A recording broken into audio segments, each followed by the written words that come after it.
Co-powered by Techno.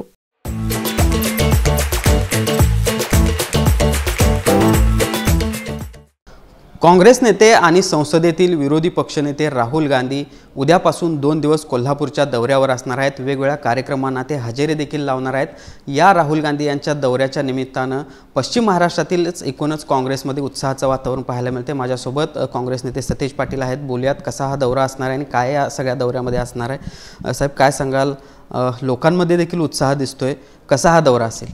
आदरणीय राहुलजींना आम्ही कोल्हापूरमध्ये निमंत्रित केलेलं शाहू महाराजांची भूमी आहे आणि इथे छत्रपती शिवाजी महाराजांचा पुतळ्याचं अनावरण उद्या त्यांच्या हस्ते होणार आहे आणि त्यानंतर परवा दिवशी म्हणजे 5 तारखेला साधारणपणे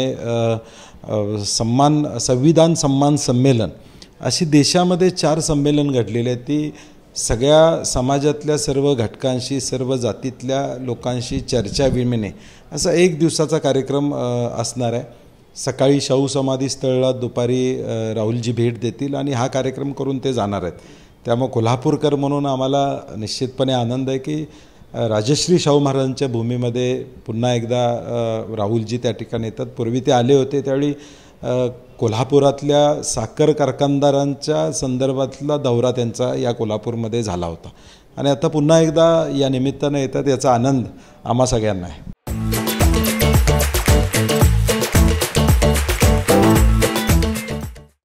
खरं तर मालवणमध्ये छत्रपती शिवाजी महाराजांच्या पुतळ्याची जी दुर्घटना घडली त्यानंतर बहुधा राज्यातला हा पहिलाच पुतळा असेल ज्याचं अनावरण राहुल गांधींच्या हस्ते होणार आहे आणि या पुतळ्याची काही वैशिष्ट्ये देखील आहेत, काय सांगाल? 1 वर्षापूर्वी आम्ही हा पुतळा उभारण्याचा निर्णय घेतला। कसबावाडा लाईन बाजार परिसरामध्ये भगवा चौकामध्ये हा पूर्णाकृती पुतळा छत्रपती शिवाजी महाराजांचा होतो आहे।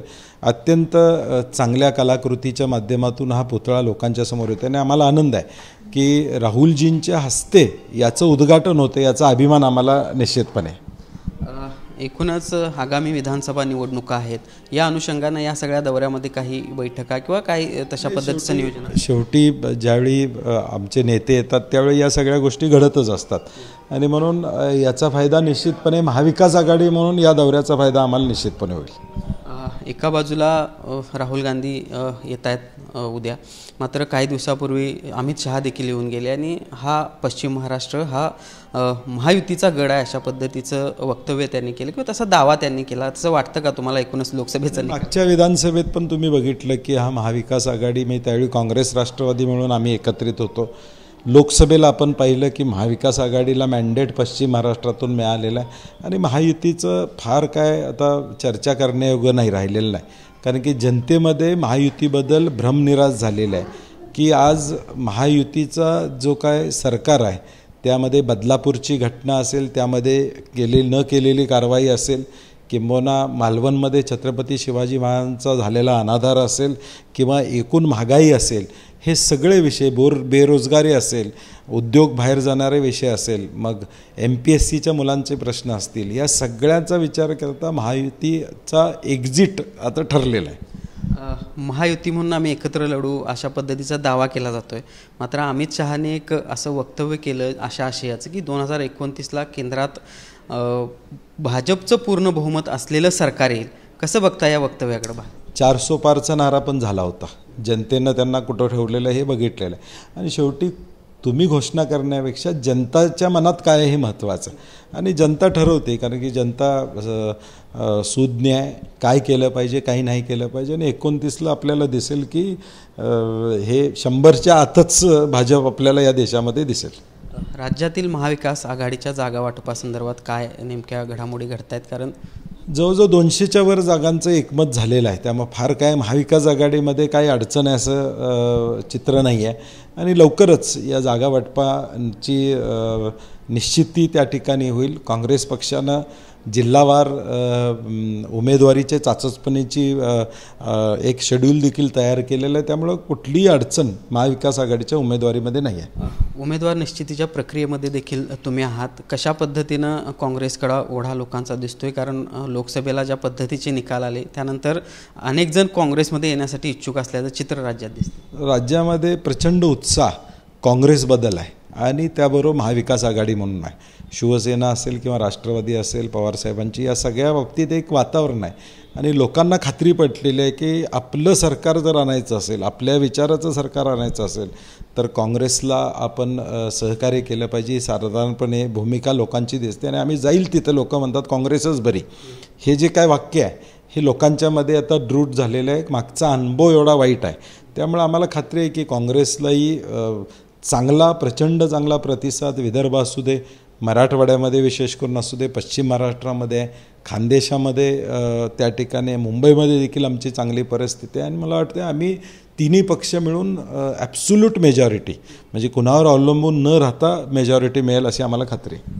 खरं भाजपचे नेते नितेश राणे यांच्याकडून वारंवार काही वक्तव्य होत आहेत जी दोन धर्मामध्ये तेढ निर्माण करण्यासारखी असतात. पोलिसांना देखील ते आव्हान देण्याचा प्रयत्न करत आहेत. कसं बघता या वक्तव्यांकडे? एकूणच ज्या पोलिसांचं आत्मबळ या ठिकाणी कमी करण्याचा प्रयत्न सत्ताधारी पक्षातून होतो हे दुर्दैव आहे. कारण की हे राज्य सुरक्षित पोलिसांच्या बळावर या ठिकाणी आज 2.5 लाख पोलीस या राज्याला सुरक्षित ठेवतात आणि त्यांचा वारंवार अपमान करणं हे दुर्दैवी आहे.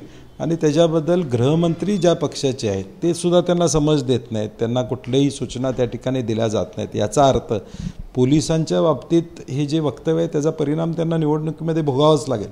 परंतु समाजामध्ये तेढ निर्माण करून निवडणुकीसाठी काय मिळते का हा प्रयत्न त्यांनी लोकसभेत केला, तो या राज्यामध्ये यशस्वी झाला नाही, विधानसभेत सुद्धा यशस्वी होणार नाही. तरी पाठीशी घालण्याचा प्रयत्न होतो. 100% पाठीशी घालण्याचाच प्रयत्न होते. अशी वक्तव्य जर दुसऱ्या कोणी केली असती तर पोलिसांनी ताबडतोब गुन्हे दाखल केले असते, सो मोठो त्यांच्यावर गुन्हे दाखल झाले असते. आता पोलिसांच्यावर देखील दबाव आहे कुठली कारवाई करू नका म्हणून. दुसरा एक प्रश्न म्हणजे लाडकी बहीणसारखी योजना आम्ही आणल्याचा आणि महिलांचा सन्मान केल्याचा दावा महायुतीकडून केला जातोय. मात्र अजित पवार गटाचे जे आमदार आहेत देवेंद्र भुयार यांनी एक वक्तव्य केलं जे शेतकऱ्यांशी संबंधित बोलताना त्यांनी महिलांना अपमानास्पद अशा पद्धतीचं वक्तव्य केलेलं आहे. कसं बघता या वक्तव्याकडे? मला वाटते लाडकी बहीणच्या बाबतीत भाजपच्या आमदारांनी परवा देखील वक्तव्य केलेलं आहे की निवडणुकीसाठी आम्ही केलेलं आहे. एका बाजूला लाडकी बहीण योजना, दुसऱ्या बाजूला महागाईची फोडणी ऑलरेडी पडलेली आहे सगळ्या घरामध्ये. म्हणजे तेलाचे भाव वाढलेले आहेत, सगळी भाववाढ झालेली आहे, फोडणी टाकलेली आहे महागाईची. महिलांना कळते की सूद नाहीत आमच्या भगिनी की नेमकं कशासाठी केलं हे माहीत आहे. आणि त्याच्या पलीकडं आता सत्ताधारी पक्षाला सहकार्य करणारे आमदार हा अपमानास्पद या ठिकाणी वक्तव्य करतात आणि त्यांना पाठीशी घालतात. त्यांना समज देणं किंवा त्यांची माफी मागायला लावणं याच्या पुढे जाऊन त्यांचं समर्थन करणारी काही लोक पुढे येतील. मला वाटतं ही जी काही संस्कृती आहे महायुतीची ही आता लोकांच्या समोर आलेली आहे. बदलापूरच्या घटनेमध्ये आपण बघितलेलं आहे. अजून सुद्धा ज्या संस्थेची शाळा आहे ते संस्थाचालक अजून सापडलेले नाहीत. आणि म्हणून महिलांच्याबद्दलची भूमिका ही या सगळ्या वक्तव्यातून महायुतीची स्पष्ट होते. एकूणच राहुल गांधींचा हा होणारा दौरा काँग्रेससाठी किती महत्त्वाचा असेल आणि एकूणच महाविकास आघाडीसाठी? नाही, भारत जोडो नंतर राहुलजींच्या माध्यमातून देशामध्ये वातावरण झालं आणि या दौऱ्यातून निश्चितपणे पश्चिम महाराष्ट्रामध्ये काँग्रेसला तर फायदा होईलच, परंतु महाविकास आघाडीला पण फायदा होईल. धन्यवाद. तर पहिला पण हे होते काँग्रेसचे नेते सतेज पाटील. खरं तर राहुल गांधी यांचा जो काही 2 दिवसाचा दौरा आहे या दौऱ्याचा फायदा काँग्रेसला तर होईलच, मात्र महाविकास आघाडी म्हणून देखील या सगळ्या दौऱ्याचा फायदा येणाऱ्या काळामध्ये होईल अशा पद्धतीचा विश्वास या निमित्तानं सतेज पाटील यांनी व्यक्त केला आहे. जर्नलिस्ट सुनील काटकरसह Bhushan Patil, TV9 Marathi, Kolhapur. Co powered bye techno.